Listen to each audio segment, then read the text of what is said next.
अगर आप भी चाहते हैं बिट्टू मलंगिया इंटरटेनमेंट का ऑडियो वीडियो सबसे पहले आप तक पहुंचे, तो लाल बटन को दबाकर चैनल को सब्सक्राइब करें और बेल आइकन दबाना ना भूलें।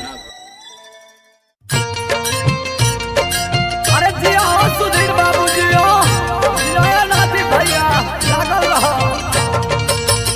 Presented by Bittu Malangiya entertainment.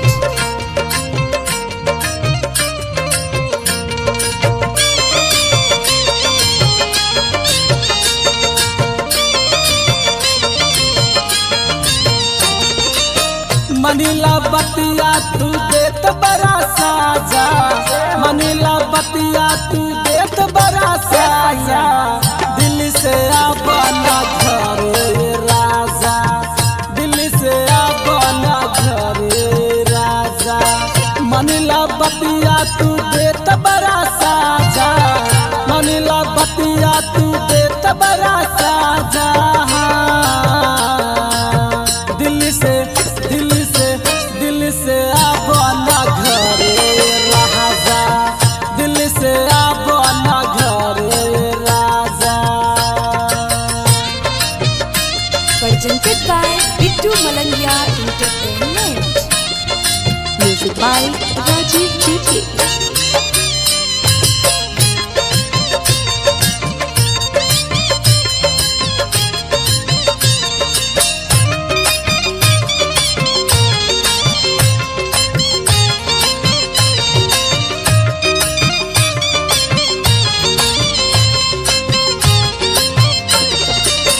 जहिया से गइल बड़ा मन ना लागेला,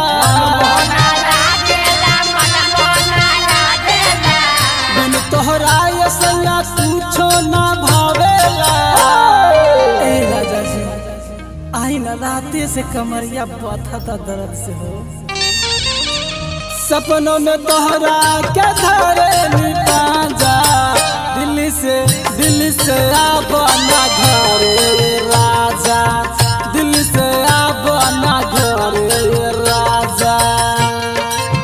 Presented by Bittu Malangiya entertainment.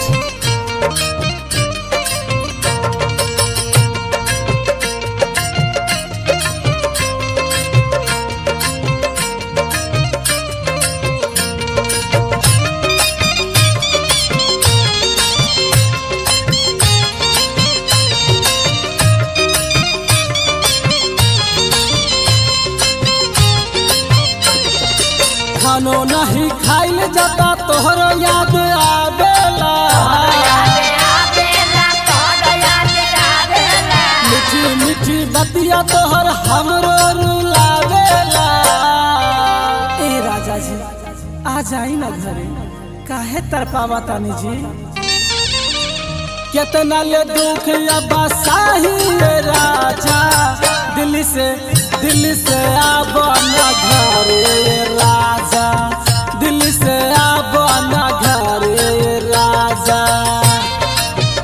Presented by Bittu Malangiya entertainment.